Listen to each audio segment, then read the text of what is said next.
Welcome back to Deb's Big Backyard.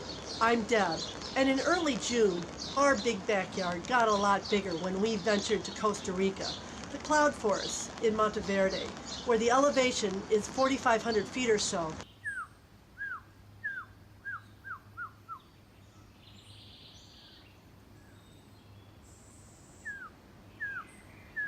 I grew up here in Monteverde. We've seen changes, especially in the rainfall pattern. Yeah, there's been an increase in the precipitation over the last 15 years, and less cloudy days. So this is basically what the scientists are still trying to understand the weather patterns of Monteverde. But this represents a big change for smaller creatures like amphibians, for example, toads, frogs, salamanders that are in this area. And why not for birds? Birds, in general, in different areas are changing their habitats. So they're moving from sometimes lower elevations to higher elevations as the weather is getting a bit hotter. The three-wattled bellbird, which is on the Cotingidae family, is a beautiful, unique bird that usually comes from lower lands. Here we are by 4,400 feet above sea level, but usually it comes from lower elevation by 2,000 feet. And it comes in the Pacific only. In the Caribbean slope of Costa Rica, it's not possible to find this particular species.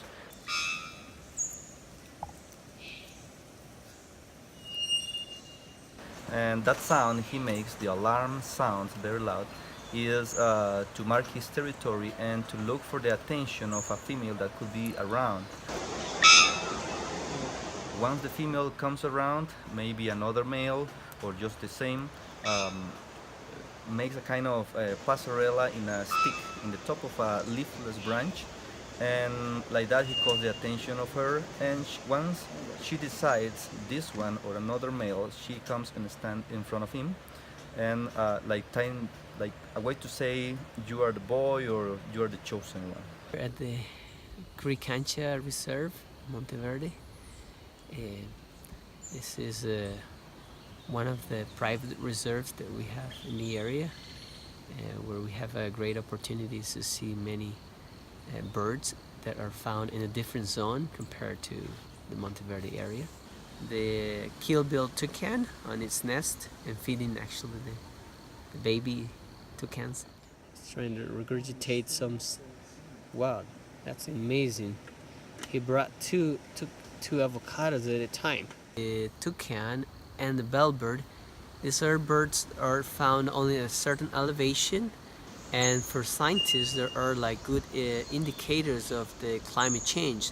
That's why people are trying to understand a little bit more the behavior of these birds, like where they go, where they're seen in the area, in order to understand a little bit more about the climate change. There are many animals that we don't really see during the day, but we have an opportunity to see them at night when they will be more active.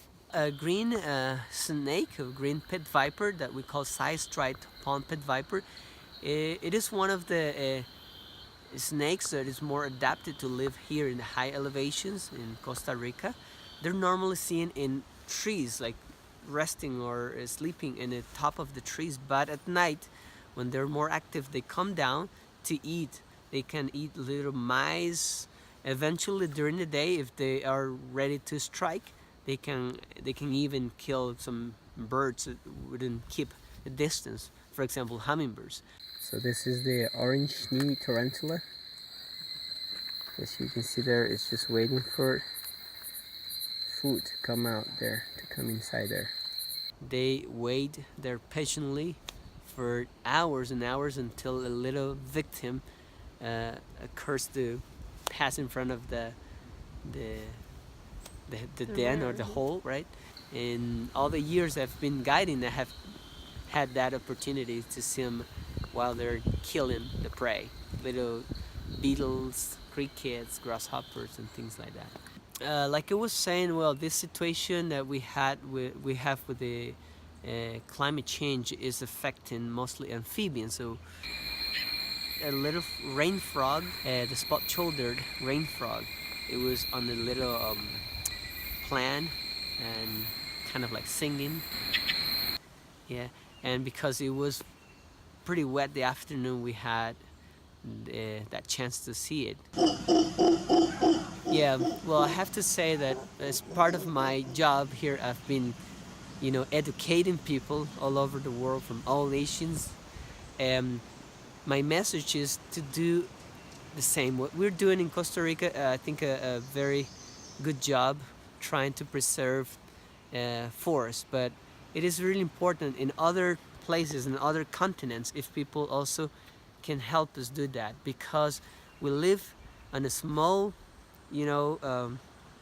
place that is all interconnected. The ecology needs to be protected. I mean, we need to do something in different places in different ways to preserve and protect the planet, to protect our environment. Yes. With the expert natural assist of 2 ecotourism guides, we witnessed how cloud forest reserves are bursting with biodiversity, which are all being impacted by climate change, as the environmental conditions which support them are shifting. I'm Deb. This has been Deb's Big Backyard. I'll see you next time.